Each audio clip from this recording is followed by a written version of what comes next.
Hello viewers, আমি দেবাশিস ইতিহাস চর্চার ক্লাসে তোমাদের স্বাগত জানাই। ডাব্লিউবিসিএস অপশনাল হিস্ট্রির প্রবাবল এবং ইম্পর্টেন্ট কোশ্চেন্স নিয়ে আমি আলোচনা শুরু করেছিলাম। আমি আমার লাস্ট ভিডিওতে পেপার 1 ডিসকাস করেছি।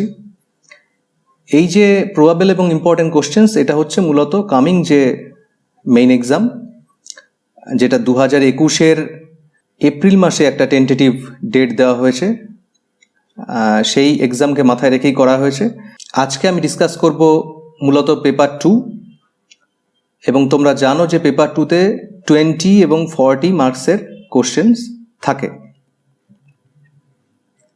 তো পেপার 2 হচ্ছে মডার্ন ইন্ডিয়া এবং ওয়ার্ল্ড হিস্ট্রি নিয়ে, তোমাদের সবারই জানা। তো এখানেও 3 ঘন্টা সময় থাকছে 200 নম্বরের পরীক্ষার জন্য। মডার্ন ইন্ডিয়া থেকে লিখতে হবে একটি 20 নম্বরের প্রশ্ন এবং 2টি 40 নম্বরের প্রশ্ন। ঠিক একইভাবে ওয়ার্ল্ড হিস্ট্রি থেকেও 20 এবং 40 নম্বর থাকছে। তাহলে মোট আমরা 6টা কোশ্চেনের আনসার লিখব, যার জন্য 200 নম্বর থাকছে এবং সময় থাকছে 3 ঘন্টা। তো এই যে 3 ঘন্টা সময়ের মধ্যে 20 এবং 40 নম্বরের উত্তর লেখার জন্য কতটা সময় আমাদের বরাদ্দ করতে হবে, এই টাইম ম্যানেজমেন্ট নিয়ে আমি এর আগে একটা ভিডিওতে ডিটেলে ডিসকাশন করেছি, যেখানে পেপার 1 এবং পেপার 2 এর ইচ অ্যান্ড এভরি কোশ্চেন্সের জন্য আমাদের কত সময় দেওয়া উচিত, সেই টাইম ম্যানেজমেন্টটাকে আমি বেশ জোর দিয়ে অ্যানালিটিকভাবে বোঝানোর চেষ্টা করেছি। যদি তোমাদের মনে হয় তোমরা দেখে নিতে পারো, আমি এই ভিডিও ডেসক্রিপশানে ওই ভিডিও লিঙ্কটি দিয়ে রাখবো। ওকে, তো এবার দেখো পেপার 2 এর যে ইউনিট এ, এটা থাকছে মডার্ন ইন্ডিয়া। এই মডার্ন ইন্ডিয়ার সিলেবাসকে কভার করছে মোটামুটি এই 8টি সাবটপিক। তোমরা জানো যে মডার্ন ইন্ডিয়া কিন্তু একটা ভাস্ট জায়গায় ইন্ডিয়ান হিস্ট্রিতে। অ্যানশিয়েন্ট এবং মিডিয়েভাল, প্রাচীন এবং মধ্য ভারতের অংশ অনেক বড় হলেও সেখান থেকে কিন্তু প্রশ্ন খুব লিমিটেড, আমরা প্রেডিক্ট করতে পারি, কিন্তু মডার্ন ইন্ডিয়ার বিভিন্ন জায়গা থেকেই প্রশ্ন আসার সম্ভাবনা থাকে। তো খুব স্বাভাবিকভাবেই ইউনিট এ, এই যে মডার্ন ইন্ডিয়া, এই মডার্ন ইন্ডিয়া থেকে কিন্তু কোশ্চেন একটু বেশি রাখা হয়েছে, বা বেশি আমাদের তৈরি হয়ে যেতে হবে। যদি খুব সাজেস্টিভ হই তাহলে হয়তো কোশ্চেন কমন না পাওয়ার চান্সেস অনেক বেড়ে যাবে। তো আমি এই কারণে ইউনিট এ মডার্ন ইন্ডিয়া থেকে বেশি কোশ্চেন্স এই কারণেই রেখেছি। তুলনামূলকভাবে তোমরা খেয়াল করবে যে ইউনিট বি, যেখানে ওয়ার্ল্ড হিস্ট্রি নিয়ে ডিসকাস করা হয়েছে, সেখানে অনেক কম প্রশ্ন পড়লেও আমাদের বিষয়টা কভার হয়ে যাবে। তো যদি অ্যাভারেজ ধরি ইউনিট এ এবং ইউনিট বি মিলিয়ে, তাহলে কিন্তু অ্যাভারেজে ওই পেপার 1-এর মতন সংখ্যার প্রশ্নই পড়তে হবে। তাহলে চলো এবার নেক্সট স্লাইডটা দেখি। তাহলে পেপার 2 মডার্ন ইন্ডিয়া কোশ্চেন্সে আমরা সাব ইউনিট 1-এ যে অংশটা পাচ্ছি, যে European penetration and rise of British power in India, এইটা নিয়েই হচ্ছে সাব ইউনিট 1। তো এখান থেকে গত বছর যে জায়গা থেকে প্রশ্ন এসেছিল তা হচ্ছে দ্য অ্যাংলো ফ্রেঞ্চ রাইভালরি। এই যে দক্ষিণ ভারতে কর্ণাটক অঞ্চল, সেই কর্ণাটক অঞ্চলে ইংরেজ এবং ফরাসিদের মধ্যে যে 3টে যুদ্ধ হয়েছিল, তো সেই যুদ্ধ থেকেই গত বছর প্রশ্ন রাখা হয়েছিল। তো বাকি যে অংশগুলো থাকছে সেখান থেকে আমি মোটামুটি যে প্রশ্নকে সম্ভাব্য গুরুত্বপূর্ণ ভেবেছি সেগুলো হচ্ছে এই প্রশ্নগুলো। খেয়াল করো যে would you argue that the battle of Plassey was the outcome of a conspiracy. কারণ তোমরা সবাই জানো যে পলাশির যুদ্ধকে একটি ষড়যন্ত্রের পরিণতি বলা হয়। তা তুমিও কি সেই মতকে গ্রহণ করছো কি না? যদি তুমি সেই মতকে মেনে নাও, তাহলে এটা কিভাবে হয়েছিল, কিভাবে ষড়যন্ত্রের ফসল ছিল এই পলাশির যুদ্ধ, সেটা তোমাকে অ্যানালিসিস করে দেখাতে হবে। নেক্সট হচ্ছে, do you think that the problem of private inland trade was the primary cause of conflict between Mir Qasim and the British East India company? বাংলার নবাব মীর কাসিমের সঙ্গে ব্রিটিশ ইস্ট ইন্ডিয়া কোম্পানির মধ্যে যে লড়াই, সেই লড়াইয়ের পিছনে ব্যক্তিগত অভ্যন্তরীণ বাণিজ্যই কি প্রধান কারণ ছিল? এটা আমাদের ব্যাখ্যা করতে হবে। নেক্সট কোশ্চেন যেটা, যে analyse the circumstances leading to the grant of Deewani to the east India company in 1765, what was the significance of the event? আমরা সবাই জানি যে 1765-তে মুঘল বাদশাহ দ্বিতীয় শাহ আলম ইস্ট ইন্ডিয়া কোম্পানিকে দিওয়ানি অধিকার দিয়েছিল। তো এর প্রেক্ষাপট কী ছিল? কোন প্রেক্ষাপটে এই দিওয়ানি অধিকার দেওয়া হয়েছিল ইস্ট ইন্ডিয়া কোম্পানিকে, আর এর গুরুত্বই বা কী ছিল।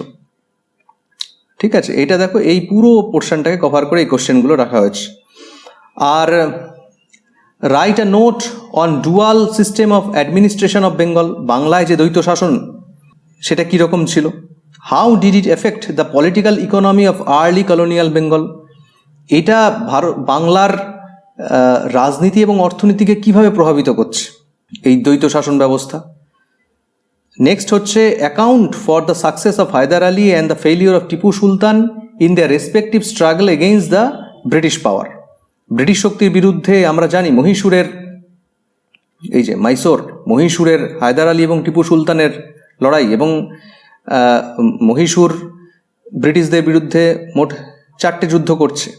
তো এই কোশ্চেনে আমাদের দেখাতে হবে যে হায়দার আলী এবং টিপু সুলতান ব্রিটিশ শক্তির বিরুদ্ধে তাদের এই যে লড়াই, সেই লড়াইটা কিভাবে এগিয়েছিল, হায়দারের সাফল্য, টিপুর ব্যর্থতা, এইসব নিয়ে আলোচনা করতে হবে। এখানে 4টে যুদ্ধকেই কিন্তু আলোচনায় আনতে হবে।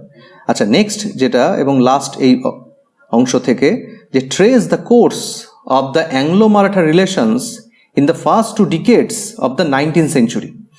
19 শতকের প্রথম 2 দশকে যে ইঙ্গো মারাঠা সংঘাত বা সম্পর্ক, সেইটা আমাদের দেখাতে হবে। ঠিক আছে, account for the ultimate defeat of the Maratha power by the British শক্তির বিরুদ্ধে মারাঠাদের যে চূড়ান্ত পরাজয় ঘটল, সেটাও এই আলোচনার মধ্যে আনতে হবে। তো এই হচ্ছে সাব ইউনিট 1-এর কোশ্চেন্স। নেক্সট দেখো sub unit 2, Indian economy under the British colonial rule. তো সিলেবাসে এটাকে 2টো ভাগে ভাগ করা হয়েছে, এ এবং বি। তো এটা বুঝতেই পারছো যে ব্রিটিশ ঔপনিবেশিক শাসনের অধীনে ভারতের অর্থনীতি, এই নিয়েই হচ্ছে সাব ইউনিট 2। তো এখান থেকে এই যে ভারতবর্ষের রেলপথ এবং তার ইম্প্যাক্ট ইত্যাদি নিয়ে একটা কোশ্চেন গতবার পরীক্ষায় এসেছিল। তো আগামী বছরের জন্য আমরা কোন প্রশ্নগুলো তৈরি করতে পারি দেখে নাও। এখানে প্রথম প্রশ্ন যেটা রাখা হয়েছে যে analyse the impact of colonial rule on Indian agrarian economy with special reference to the permanent settlement in Bengal and ryotwari settlement in Madras.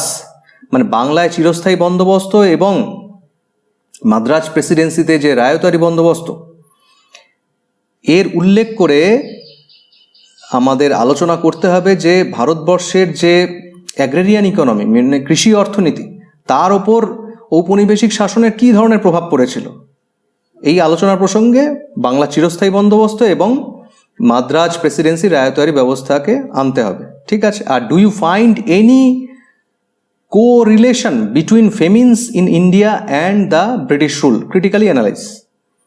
মানে আমাদের ভারতবর্ষে যে ফেমিন দুর্ভিক্ষ হচ্ছে, তার সাথে ব্রিটিশ শাসনের সম্পর্ক আছে কিনা, কোনো সম্পর্ক আছে কিনা, তুমি কি কোনো সম্পর্ক খুঁজে পাও? তো সেইটা তোমাকে ডিসকাস করতে হবে। আর how did the policy of free trade hurt Indian textile industry and crafts in the latter half of 19th century। ব্রিটিশ ঔপনিবেশিক শাসনের ফলে যে মুক্ত বাণিজ্যের যে পরিস্থিতি, তার ফলে আমাদের যে টেক্সটাইল ইন্ডাস্ট্রি এবং ক্রাফটস, সেটা কিভাবে ক্ষতিগ্রস্ত হচ্ছে। মানে আমাদের দীর্ঘদিনের যে সনাতন কুটির শিল্প এবং তাঁত শিল্প, সেটা কিভাবে ক্ষতিগ্রস্ত হচ্ছে, এবং মূলত সেটা হচ্ছে 19 শতকের দ্বিতীয়ার্ধে। এটা আমাদের দেখাতে হবে এই কোশ্চেনের আলোচনায়। আর write a critical note on the deindustrialisation in India with special reference to its causations, course and overall impact on the economy. খুব ইম্পর্ট্যান্ট একটা কোশ্চেন হচ্ছে এই ডিইন্ডাস্ট্রিয়ালাইজেশন বা অবশিল্পায়ন। তো এই অবশিল্পায়ন যে থিওরি, ঠিক আছে, এটা এর কারণ কি এবং এর ওভারঅল ইম্প্যাক্ট কীভাবে ভারতবর্ষের অর্থনীতিতে পড়েছিল, এটা নিয়ে আলোচনা করতে হবে এই কোশ্চেনের উত্তর হিসেবে। নেক্সট আমরা দেখব ইন্ডিয়ান সোসাইটি ইন ট্রানজিশন। তো এর ইউনিট 2-তে আমরা দেখলাম অর্থনীতি, এবার আমাদের ভারতবর্ষের সমাজ, cultural encounter and socio cultural changes. তো এখান থেকে গত বছর যে প্রশ্নটা এসেছিল সেটা হচ্ছে ইন্ট্রোডাকশন অফ ওয়েস্টার্ন এডুকেশন, মানে পাশ্চাত্য শিক্ষা নিয়ে একটা প্রশ্ন এসেছিল। তো তো এর পরেও বহু কিছু থাকছে। তো এর মধ্যে থেকে আমরা কি প্রশ্ন করতে পারি? রাইট আ নোট অন ব্রাহ্ম সমাজ, আর্য সমাজ অ্যান্ড রামকৃষ্ণ মিশন। এটা কোনো একটা বছরের প্রশ্নটি এসছিল, সুতরাং এটা রাখা হয়েছে। খেয়াল করে দেখো, এখানে রামমোহন রায়, ব্রাহ্ম সমাজ, ইয়ং বেঙ্গল, বিদ্যাসাগর, আর্য সমাজ, বিবেকানন্দ অ্যান্ড রামকৃষ্ণ মিশন। তো এইভাবেই একটা প্রশ্ন এসছিল। এছাড়া যে প্রশ্ন আর একটা বিগত বছর এসছিল যে how far it would be correct to state that Rammohan Roy was the father of modern India, মানে রামমোহন রায়কে আধুনিক ভারতের জনক হিসেবে আমরা কতটা বলতে পারি। নেক্সট দেখো, what were the main issues of social reform movements in India in the 19th century। 19 শতকে যে সমাজ সংস্কার আন্দোলনগুলো, তার প্রধান সমস্যা কী ছিল? ঠিক আছে, এই সোশ্যাল রিফর্ম মুভমেন্টগুলো মূলত কোন ইস্যু নিয়ে হয়েছিল? আচ্ছা, how did the young Bengal movement influence the cultural and social life in 19th century Bengal? এই যে ইয়ং বেঙ্গল মুভমেন্ট, এটা 19 শতকের বাংলার সমাজ এবং সাংস্কৃতিক জীবনে কতটা প্রভাব ফেলেছিল? আর how do you think that Vidyasagar was the traditional moderniser? ঐতিহাসিক ডক্টর অমলেশ ত্রিপাঠী বিদ্যাসাগরকে ট্র্যাডিশনাল মডার্নাইজার বলছেন। তো তুমি কতটা মনে করো যে বিদ্যাসাগরকে বলা যায় কি না? আর how was the question of women's emancipation address by the social reformers of India in the 19th century? 19 শতকের যে সমাজ সংস্কারকগণ, তারা নারী স্বাধীনতা বা নারীদের যে সামাজিক বন্ধন, সেই বন্ধন থেকে মুক্ত করার জন্য তাদের যে ভূমিকা, সেটা নিয়েই হচ্ছে এই প্রশ্নটা। আর write a note on the new awakening in India in the 19th century। 19 শতকে যে নবজাগরণ ভারতে, নতুনভাবে যে ভারতবর্ষের সমাজ, সংস্কৃতি, সাহিত্যের ক্ষেত্রে যে জাগরণ, সেটাকে তুমি কিভাবে আলোচনা করবে? Next, resistance to the British rule. British শাসনের বিরুদ্ধে প্রতিরোধ। তো এখানে মূলত সিলেবাসকে এইভাবে ভাগ করা আছে যে একটা হচ্ছে 1857-এর রিভোল্ট, মানে 1857 মহাবিদ্রোহ, এবং তার আগে যে ব্রিটিশ বিরোধী আন্দোলনগুলো চলছিল সেই সম্পর্কে। ঠিক আছে, আর ব্রিটিশ রাজের এস্টাবলিশমেন্ট, এটাও আছে। তো এখান থেকে আমরা এই প্রশ্নগুলো করতে পারি।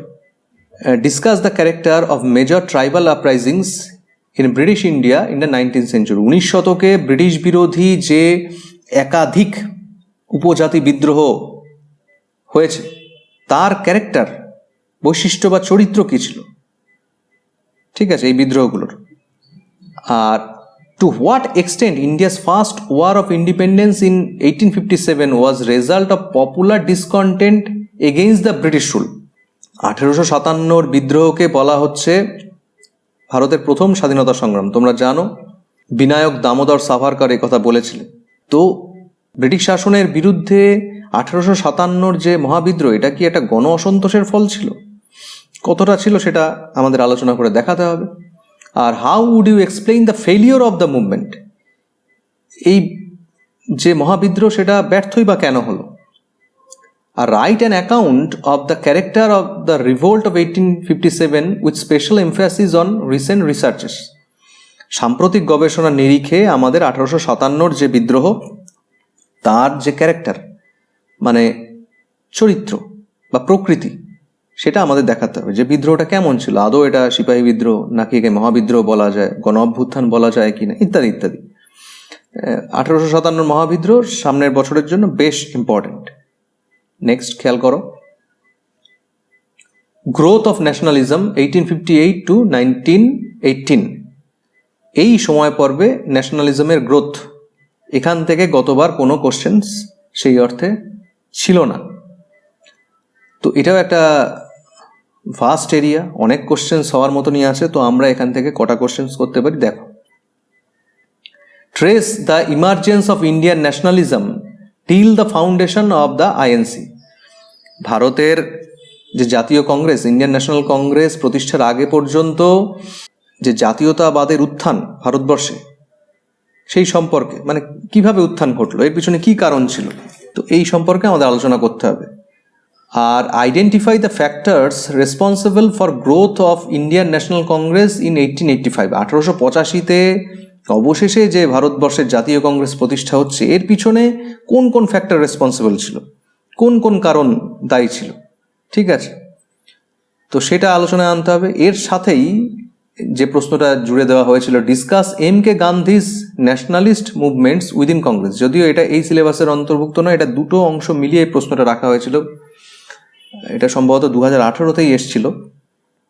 তো মোহনদাস করমচাঁদ গান্ধী জাতীয় কংগ্রেসের মধ্যে থেকে কিভাবে জাতীয় আন্দোলনকে পরিচালনা করছেন সেই সম্পর্কেও লিখতে হবে। তাহলে এইটা 40 মার্কসে কোশ্চেনটা এসেছিল। একটা হচ্ছে কংগ্রেস তৈরির প্রেক্ষাপট এবং এই জাতীয় কংগ্রেসের মধ্যে থেকে মহাত্মা গান্ধীর যে ব্রিটিশ বিরোধী আন্দোলন, আর analyse the activities of moderate Congress. তোমরা জানো যে কংগ্রেসের প্রথম যুগের নেতাদের মডারেট বা নরমপন্থী বলা হতো, তো তাদের অ্যাক্টিভিটিসকে নিয়ে আলোচনা করতে হবে। এবং would it be correct to call it a middle class club? মডারেটদের দ্বারা পরিচালিত কংগ্রেসকে অনেকে সমালোচনা করে বলছেন যে এটা মধ্যবিত্তদের একটা সংগঠন ছিল। তো এটাকে তুমি কতটা সমর্থন করো, এই মতটাকে? আচ্ছা, bring out the ideological basis of the moderate extremist divide in the Indian National Congress. আমরা ইতিহাসে পড়েছি যে জাতীয় কংগ্রেসের সো কল্ড যারা মডারেট, এবং পরবর্তীকালে এই যে তিলক, অরবিন্দ ঘোষ, বিপিন পাল, হ্যাঁ, এদেরকে চরমপন্থী বলা হচ্ছে, যে এই চরমপন্থীদের মধ্যে বিভাজনও আমরা দেখছি 1907-এর যে সুরাট সেশনে। তো এর পিছনে আদর্শগত কারণ কতটা কার্যকরী ছিল, ঠিক আছে, আইডিওলজিক্যাল বেসিস কতটা ছিল। আচ্ছা, what do you understand about drain of wealth during British rule? যদিও এটা ইকোনমির পার্ট, সম্পদের নির্গমন, কিন্তু এখানে সিলেবাসে খুব ক্লিয়ারলি মেনশন করা আছে economic nationalism and drain theory. তোমরা জানো যে দাদাভাই নৌরোজি, উনি সম্পদের নির্গমনের বিষয়ে প্রথম ভারতবাসীকে সচেতন করছেন। তো what do you understand about drain of wealth during British rule, examine its effect on Indian economy? যে ব্রিটিশ শাসনে এই সম্পদের নির্গমন সম্পর্কে তুমি কি বুঝছো এবং ভারতবর্ষের অর্থনীতিতে এর কি প্রভাব পড়েছিল? Was administrative necessity the main ground for the partition of Bengal in 1905? 1905-এ যে বঙ্গভঙ্গ, এ দেখো, দ্য পার্টিশন অফ বেঙ্গল 1905, খুব ইম্পর্টেন্ট একটা টপিক নেক্সট ইয়ারের জন্য।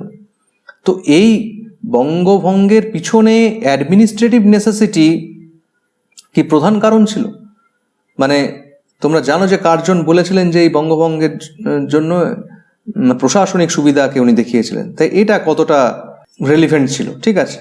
আর হোয়াট ওয়াজ ইজ রেজাল্ট, এর ফলই বা কী হয়েছিল? এই যে পার্টিশন অফ বেঙ্গলের ফল কী হয়েছিল, এটা 40 মার্কসে। আর identify the major trends in the Swadeshi movement in Bengal. বাংলায় যে এই 1905-এর বঙ্গভঙ্গ বিরোধী যে স্বদেশী আন্দোলন, এই স্বদেশী আন্দোলনে বেশ কতগুলো ধারা দেখা গিয়েছিল, ট্রেন্ড। তো সেই প্রধান ধারাগুলো নিয়ে আমাদের আলোচনা করতে হবে। আর how far was the Swadeshi movement linked with boycott? Swadeshi আন্দোলন বয়কটের সাথে কতটা সম্পর্কযুক্ত ছিল? Analyse the nature of mass participation in the movement. এবং এই স্বদেশী আন্দোলনে মাস পার্টিসিপেশন মানে গণ অংশগ্রহণ, কারণ তোমরা হিস্ট্রিতে খেয়াল করে দেখবে যে 1905-এর এই যে স্বদেশী আন্দোলন, এখানেই আমরা প্রথম ছাত্রদেরকে, নারী সমাজকে সক্রিয়ভাবে অংশগ্রহণ করতে দেখছি। বৃহত্তর জনসমাজ এই আন্দোলনে স্বতঃস্ফূর্তভাবে অংশগ্রহণ করেছে। তো এই মাস পার্টিসিপেশনকে আমাদের বিশ্লেষণ করতে হবে যে তার নেচারটা কেমন ছিল, ঠিক আছে। নেক্সট হচ্ছে গান্ধিয়ান এরা, একটা বিশাল অংশ সিলেবাসের, 1919 থেকে 1947। গান্ধীজি এই সময় জাতীয় কংগ্রেসকে উনি লিড করছেন, প্রধান মুখ। কিন্তু এই সময় পর্বে আরও বেশ কিছু ঘটনা ঘটছে ভারতবর্ষের জাতীয় রাজনীতিতে, তো সেগুলো এই অংশের মধ্যে মানে সাব ইউনিট 6-এর মধ্যে ইনক্লুড করা হয়েছে। তো গতবার এখান থেকে the peasant movement, the working class and trade union movements, এই দুটো মিলিয়ে একটা প্রশ্ন রাখা হয়েছিল, আর বাকি থাকছে এই বিরাট অংশ। তো এখান থেকে আমরা কি কি প্রশ্ন করতে পারি? একটা অলরেডি জুড়ে গেছে, তোমরা খেয়াল করলে যে জাতীয় কংগ্রেসের গঠনের প্রেক্ষাপটের সাথে গান্ধীজিকে জুড়ে দেওয়া হয়েছে, সেটা এই অংশ থেকে আলোচনাটা আসবে। তো এছাড়াও আমরা কোন কোন প্রশ্ন এই সিলেবাসের এই অংশটাকে ধরে করতে পারি সেগুলো একটু দেখো। How would you explain Gandhi's rise to power? গান্ধীজির যে ক্ষমতায় উত্থান সেটাকে তুমি কিভাবে ব্যাখ্যা করবে? ভারতবর্ষের রাজনীতিতে গান্ধীজির আগমন একটা বিরাট ব্যাপার ছিল। তোমরা জানো যে দক্ষিণ আফ্রিকা থেকে গান্ধীজি 1915-তে আসছেন এবং প্রথমে কয়েকটি আঞ্চলিক আন্দোলনে উনি অংশগ্রহণ করছেন এবং তারপর জাতীয় রাজনীতিতে ওনার আগমন। তো এই যে গান্ধীজির সর্বভারতীয় জাতীয় রাজনীতিতে আগমন এবং প্রধান নেতা হিসেবে খুব দ্রুত উঠে আসা, সেটাকে তুমি কিভাবে দেখছো? জুডিথ ব্রাউনের বিখ্যাত থিসিস আছে গান্ধীজ রাইজ টু পাওয়ারের ওপর। আচ্ছা, what major changes do you notice in Indian nationalism after the coming of Gandhi? গান্ধীজি আসার পর ভারতবর্ষের যে জাতীয় আন্দোলন বা জাতীয়তাবাদী আন্দোলন, ব্রিটিশ বিরোধী আন্দোলন, সেখানে কি ধরনের পরিবর্তন এলো সেটা আমাদের আলোচনা করতে হবে। Form a critical assessment of the non cooperation movement.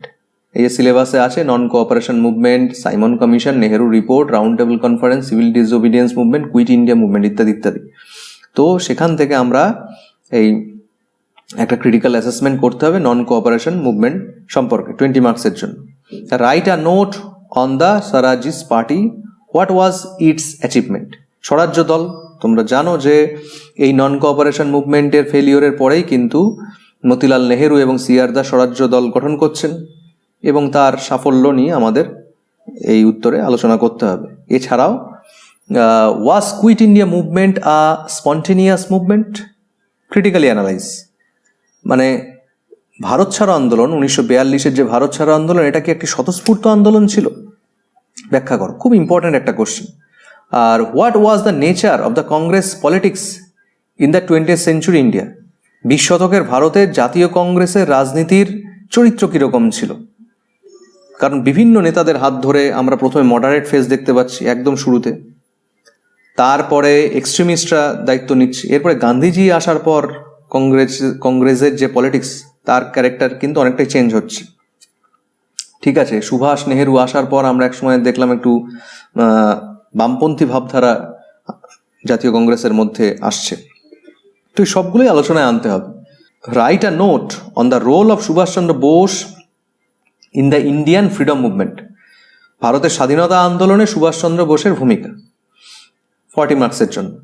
Discuss the role of women in the freedom struggle specially during the Gandhian phase.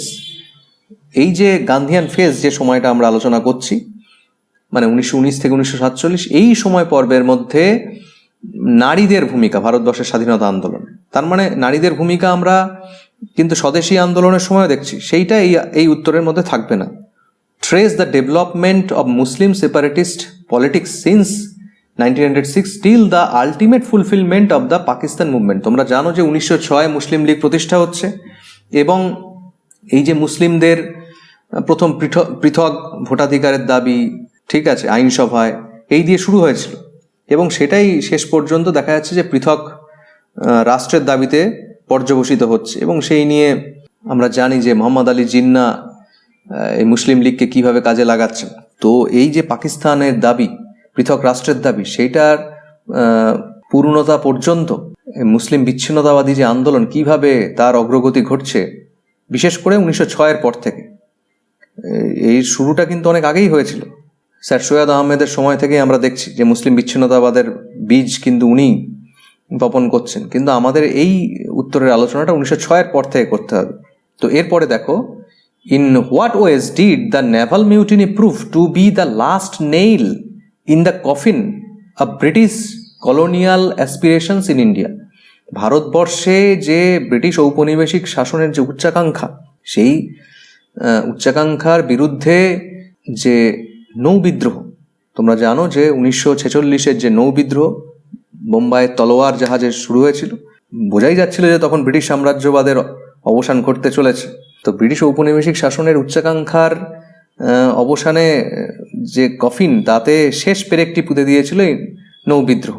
কিভাবে, সেটা নিয়ে আমাদের আলোচনা করতে হবে। আর write an essay on the depressed caste movements in India in the 20th century with special reference to Ambedkar role in it. যারা বঞ্চিত শোষিত শ্রেণী, ডিপ্রেসড কাস্ট, তাদের মুভমেন্ট আমরা কিন্তু 19th সেঞ্চুরি থেকেই দেখতে পাচ্ছি।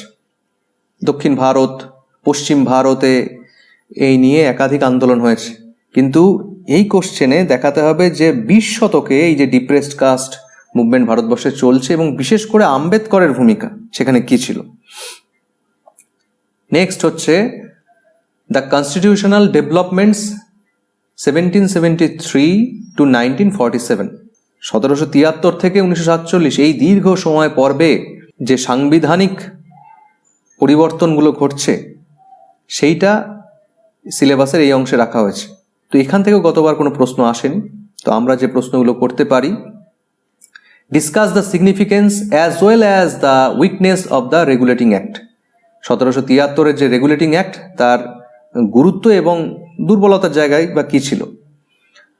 আর write a short note on the charter act of 1833, 1833 যে চার্টার অ্যাক্ট তার সম্পর্কে, এটা প্রিভিয়াস কোনো একটা বছর এসছিল। এবং 13 চার্টার অ্যাক্টও ইম্পর্টেন্ট, 53 চার্টার অ্যাক্টও ইম্পর্টেন্ট। তো চার্টার অ্যাক্ট 33-এর সাথে আমার মনে হয় যে ওগুলো একটু চোখ বুলিয়ে রাখা উচিত। Discuss the main features of the মরলে মিন্টো রিফর্মস। মরলে মিন্টো রিফর্মস তোমরা জানো যে 1909। তো এই মরলে মিন্টো রিফর্মসের প্রধান বৈশিষ্ট্য কী ছিল সেটা 20 মার্কসের জন্য রেডি রাখতে হবে। What were the main features of the act of 1935, 1935-এর ভারত শাসন আইন। কিন্তু এর মাঝে যেটা রয়ে গেল যেটা হচ্ছে মন্টেগু চেমসফোর্ড রিফর্মস 1919, এটাও কিন্তু বেশ গুরুত্বপূর্ণ। তো যাদের সময় থাকবে, সুযোগ থাকবে, তারা চাইলে এটাও একটু দেখে যেতে পারে, অন্তত সেলিয়েন্ট পয়েন্টসগুলো, ফিচার্সগুলো এই মন্টেগু চেমসফোর্ড শাসন সংস্কার আইনের। আর what was the Cripps mission, তোমরা জানো যে ক্রিপস মিশন 42-এ আসছে। আর why did its failure result into quit India movement, এর ব্যর্থতা কিভাবে ভারত ছাড়ো আন্দোলন শুরুর পিছনে অন্যতম একটা ভূমিকা হিসেবে কার্যকরী হয়েছিল এই ক্রিপস মিশন। আর what were the proposals of cabinet mission, মন্ত্রী মিশন বা ক্যাবিনেট মিশনের প্রস্তাব কী ছিল। Analyse the reactions to the Congress and the League to the proposal. এই যে মন্ত্রী মিশনের প্রস্তাব, এটাতে জাতীয় কংগ্রেস এবং মুসলিম লীগ কীভাবে রিয়াক্ট করেছিল। আর briefly discuss the Indian independence act of 1947, 1947-এর যে ভারতের স্বাধীনতা আইন সেইটা সম্পর্কে সংক্ষিপ্ত আলোচনা, এটাও প্রিভিয়াস কোনো একটা বছর এসেছিল। তো এইগুলো আমরা সাব ইউনিট 7-এর থেকে রেডি করতে পারি। আর লাস্ট হচ্ছে consolidation as a nation after 1947, 1947-এর পরবর্তী কিছু ঘটনা থেকে যাচ্ছে।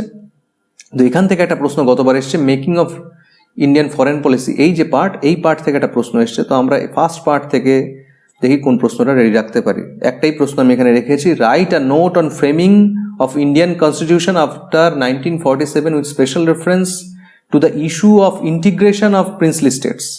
ভালো করে খেয়াল করবে, right a note on framing of Indian constitution after 1947, 1947-এর পর আমাদের যে সংবিধান রচনার কাজটা চলছিল সেটা সম্পর্কে লিখতে হবে। এবং সেখানে এই যে প্রিন্সলি স্টেটস, দেশীয় রাজ্যগুলো ছিল, তাদের যে অন্তর্ভুক্তি এবং সেই নিয়ে যে বিভিন্ন সমস্যা, সেইগুলোও কিন্তু এই আলোচনার মধ্যে আসবে। ওকে, তো এই হচ্ছে পেপার 2 এর মডার্ন ইন্ডিয়ার কোশ্চেন্স। এইবার আমরা দেখব ইউনিট বি ওয়ার্ল্ড হিস্ট্রি। তার সিলেবাসেও আমরা দেখতে পাচ্ছি 8খানা কিন্তু সাব টপিক থাকছে। তো আমরা প্রত্যেকটা সাব টপিক ধরে এখান থেকে কি প্রশ্ন করা যায় একবার দেখে নিই। এখানে সাব টপিকের 1-এ এনলাইটেনমেন্ট অ্যান্ড মডার্ন আইডিয়াস, ইউরোপের যে জ্ঞানদীপ্তি এবং আধুনিক যে ভাবধারা, সেখান থেকে 3টে সাব ক্যাটাগরিতে ভাগ করা হয়েছে। তার মধ্যে ফ্রেঞ্চ রেভলিউশনের একটা পোর্শন থেকে গতবার একটা প্রশ্ন এসেছিল যে ফরাসি বিপ্লব বুর্জুয়া বিপ্লব ছিল কিনা, এই প্রশ্নটা রাখা হয়েছিল। তো বাকি জায়গা থেকে আমরা কিভাবে প্রশ্ন তৈরি করতে পারি দেখো। Identify the salient features of European Enlightenment in the 18th century and their historical impact. এটা কিন্তু প্রিভিয়াস কোনো একটা বছর এসেছিল যে ইউরোপের যে জ্ঞানদীপ্তি অষ্টাদশ শতকের, তার মূল বৈশিষ্ট্যগুলো কী ছিল এবং তার ঐতিহাসিক গুরুত্বই বা কী ছিল। Identify the causes behind French revolution of 1789, 1789 যে ফরাসি বিপ্লব, তার কারণগুলো কী ছিল, সমস্ত কারণই এই আলোচনার মধ্যে আসবে। এবং এটা একটা 40 মার্কসের কোশ্চেন হিসেবে এসেছিল। তো আমরা ইন্ডিভিজুয়ালি অর্থনৈতিক কারণ, রাজনৈতিক কারণ, সামাজিক কারণ তিনটেই রেডি রাখবো। যে কোনো একটা কারণ, সামাজিক কারণ আসতে পারে, অর্থনৈতিক কারণ আসতে পারে, আবার এইভাবে প্রশ্ন আসতে পারে, যতই ফ্রেঞ্চ রেভলিউশন থেকে গতবার প্রশ্ন থাকুক না কেন। আর how did the philosophers contribute to the outbreak of the French revolution in 1789? খুব ইম্পর্টেন্ট কোশ্চেন সামনের বারের জন্য, যে 1789 ফরাসি বিপ্লবের ঘটার পেছনে দার্শনিকদের অবদান কতটা ছিল, ফরাসি দার্শনিকদের অবদান, এইটা কিন্তু খুব ইম্পর্টেন্ট 20 মার্কসের জন্য। আর identify the causes behind the American war of independence, এই যে আমেরিকার স্বাধীনতা যুদ্ধ 1776 এর পিছনে কারণ কী ছিল, প্রধান কারণগুলো কী ছিল, আর what was the significance of it in the world, পৃথিবীতে আমেরিকার স্বাধীনতা যুদ্ধের প্রভাব কি পড়েছিল, এর গুরুত্বটা কি, বিশ্বব্যাপী এর কী প্রভাব পড়েছিল। আর এখানে সিলেবাসে থাকছে আমেরিকান সিভিল ওয়ার, আমেরিকার গৃহযুদ্ধ। তো in what way did slavery become a central issue in the American civil war, আমেরিকার যে গৃহযুদ্ধ সেখানে কৃতদাস ব্যবস্থা সেটা কিভাবে প্রধান কারণ হয়ে দাঁড়ালো 20 মার্কসের জন্য। এটাও প্রিভিয়াস কোনো একটা বছরে এই কোশ্চেনটা এসছিল। আচ্ছা, নেক্সট ইন্ডাস্ট্রিয়ালাইজেশন, শিল্পায়ন, এখান থেকে গতবার কোনো প্রশ্ন থাকেনি, ফলে এবার একটা প্রশ্ন অবশ্যই রাখা উচিত। তো এখান থেকে আমরা 3টে প্রশ্ন তৈরি করব। Why did the industrial revolution begin first in Britain, কেন ব্রিটেনেই প্রথম শিল্প বিপ্লব হচ্ছে। Discuss nature and impact of industrial revolution in England, ইংল্যান্ডে শিল্প বিপ্লবের যে প্রকৃতি এবং তার ফলাফল কী ছিল সেটা। আর in what respects of causation, course and effects the industrial revolution in Europe and Japan in the 19th century did differ from those in England in the late 18th and early 19th centuries. দেখো, আমরা জানি যে অষ্টাদশ শতকের শেষে ইংল্যান্ডে শিল্প বিপ্লব হচ্ছে এবং 19 শতকের প্রথম 2 দশকে এটা ব্যাপক আকার ধারণ করেছিল ইংল্যান্ডের শিল্পায়ন। তো বলা হচ্ছে যে ইউরোপের যে অন্যান্য অংশে, ঠিক আছে, এবং জাপানে যে শিল্প বিপ্লব হয়েছিল 19 শতকে, তার সাথে ইংল্যান্ডের শিল্প বিপ্লবের পার্থক্য কী ছিল, সমস্ত দিক থেকে পার্থক্য কী ছিল এবং এফেক্টের ক্ষেত্রেই বা কী পার্থক্য হয়েছিল। এবার সাব ইউনিট দুটো একসাথে রেখে দিয়েছি, ন্যাশনালিজম আর ইম্পেরিয়ালিজম, কলোনিয়ালিজম অ্যান্ড ওয়ার, মানে জাতীয়তাবাদ, সাম্রাজ্যবাদ, ঔপনিবেশিকতাবাদ এবং যুদ্ধ। তো এখান থেকে দেখো দুটো প্রশ্ন এই দুটো সাব ইউনিট থেকে গতবার এসছে। একটা হচ্ছে এই বিসমার্কের নেতৃত্বে জার্মানি কিভাবে ঐক্যবদ্ধ হচ্ছে, এইরকম একটা প্রশ্ন ছিল। আর এই সাম্রাজ্যবাদ, স্ক্র্যাম্বল ফর কলোনিজ, এই জায়গা থেকে একটা প্রশ্ন রাখা হয়েছিল। তো বাকি জায়গা থেকে আমরা দেখি, তো এখানে এই 3 থেকে আমি কোনো কোশ্চেন সামনের বারের জন্য রাখিনি। 4 থেকে যে প্রশ্ন রেখেছি সেগুলো একটু খেয়াল করো। Would you argue that Germany was solely responsible for the outbreak of the first world war? খুব important question, very very important question, যে এই যে ফার্স্ট ওয়ার্ল্ড ওয়ার, প্রথম বিশ্বযুদ্ধের জন্য জার্মানিকেই কেবলমাত্র দায়ী করা যায় কিনা, খুব ইম্পর্ট্যান্ট কোশ্চেন। তো এটা অরিজিনটা অনেকটা আলোচনা করতে হবে এই উত্তরটা সাজানোর জন্য। আর write a note on the making of Russian revolution leading to foundation of a socialist state. আমরা জানি যে রাশিয়াতে 1917-তে যে বলশেভিক বিপ্লব হয়েছিল, সেই বলশেভিক বিপ্লবের পর রাশিয়া প্রথম একটা সোশ্যালিস্ট স্টেট হিসেবে, সমাজতান্ত্রিক রাষ্ট্র হিসেবে উঠে আসছে। তো এই রাশিয়ান রেভলিউশন মানে রাশিয়ার বিপ্লব কিভাবে ভিত্তি স্থাপন করলো একটা প্রথম সমাজতান্ত্রিক রাষ্ট্রের, সেটা নিয়েই আমাদের আলোচনা করতে হবে এই উত্তরে। আর assess the role of Lenin in the Bolshevik revolution, Bolshevik বিপ্লবে লেনিনের কি ভূমিকা ছিল। তোমরা জানো যে রাশিয়ার অন্যতম প্রধান দল হচ্ছে বলশেভিক, আর একটা দলও ছিল মেনশেভিক।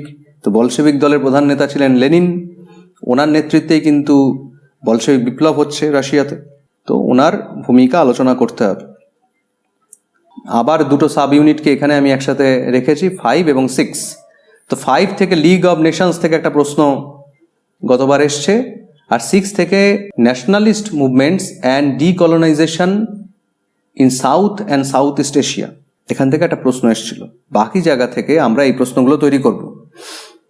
5 থেকে এই 3টে প্রশ্ন, discuss the rise of fascism in inter war Italy.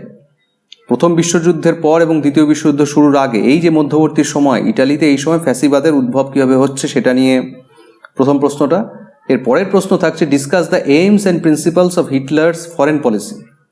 হিটলারের বিদেশ নীতির লক্ষ্য এবং নীতি কী ছিল, আর was it characterized by an element of aggression, এটা কতটা আগ্রাসনমূলক ছিল, ঠিক আছে, বা যুদ্ধ বাঁধিয়ে দেওয়ার মতন কি ছিল এই ফরেন পলিসিটা।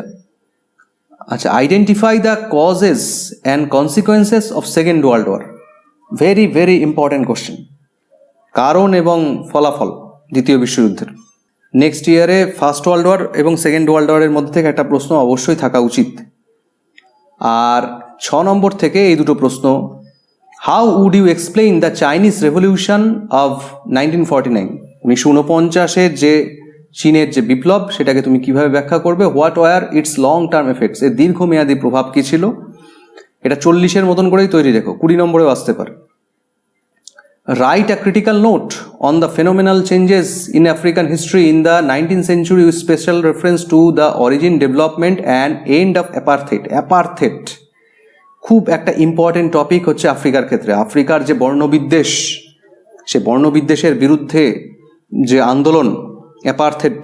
তো বিংশ শতকে কীরকম ফেনোমেনাল চেঞ্জেস এলো, কীরকম একটা যুগান্তকারী পরিবর্তন আসছে এই অ্যাপারথেড যে মুভমেন্টটা চলছিল, এর অরিজিন, ডেভেলপমেন্ট এবং কিভাবে এর অবসান ঘটছে, সবটা নিয়েই কিন্তু আলোচনা করতে হবে। নেক্সট, এখানে 7 এবং 8 সাবটপিক, তার মধ্যে cold war and global scenario, এখানে origin and growth of cold war, ঠান্ডা লড়াইয়ের অরিজিন এবং গ্রোথ থেকে কতবার একটা প্রশ্ন এসছিল। তো বাকি এই দুটো সাবটপিক থেকে আমরা কোন প্রশ্ন করতে পারি দেখো।